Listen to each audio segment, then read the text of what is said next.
நாம இன்னைக்கு டிஃப்ரெண்ட்டா பாஸ்தா வச்சு சிக்கன் பிரியாணி செய்யலாம் வாங்க.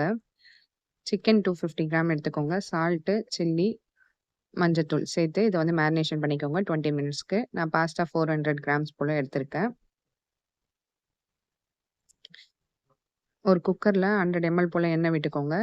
இப்போ பட்டை, லவங்கம், கிராம்பு, பிரிஞ்சி இலை இத சேர்த்து வதங்கிட்டு, ஒரு பெரிய வெங்காயம் நீல வாக்குல கட் பண்ணி அத நல்லா வந்து ப்ரவுன் கலர்ல வதக்கிக்கோங்க.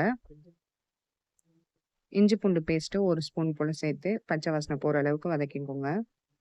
பிரியாணி மசாலா 1/2 ஸ்பூன், தனி மிளகாத்தூள் 1 ஸ்பூன், காஷ்மீரி சில்லி 1/2 ஸ்பூன் சேர்த்து அந்த ஆயில்லயே நல்லா வதக்கிக்கோங்க. இப்போ வாசனைக்காக ஒரே ஒரு பச்சை மிளகாய், கொஞ்சம் போல கொரியாண்டர் மின்ட் லீவ்ஸ் வந்து கொஞ்சம் சேர்த்துக்கோங்க. சேர்த்துட்டு நல்லா வதக்கிட்டு, ஒரு பெரிய தக்காளி நீல வாக்குல கட் பண்ணி சேர்த்துட்டு, அது கூடவே வேகறதுக்காக உப்பு சேர்த்துக்கோங்க. இப்ப தக்காளி ஒரு 2 நிமிஷம் போல நல்லா வதக்கிக்கோங்க. குழஞ்சதுக்கப்புறம் மேரினேஷன் பண்ணியிருக்க சிக்கன இதோட சேர்த்துட்டு,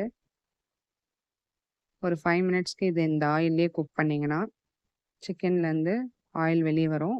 இப்போ பாஸ்தா வந்து சேர்த்துக்கோங்க. அந்த ஆயிலோட பாஸ்தாவ சேர்த்தீங்கன்னா, பாஸ்தா வந்து ஒண்ணோட ஒண்ணு ஒட்டாம வரும்.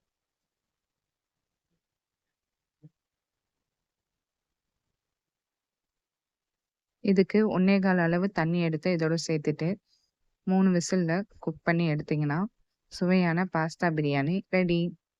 இப்ப பார்க்கறதுக்கு இது தண்ணி போல இருக்கும். கொஞ்சம் நேரம் கழிச்சு ஆறுனதுக்கப்புறம் அது நல்லா செட் ஆயிரும். உங்களுக்கு இந்த சேனல் பிடிச்சிருந்தா ப்ளீஸ் சப்ஸ்கிரைப் பண்ணுங்க. Thank you for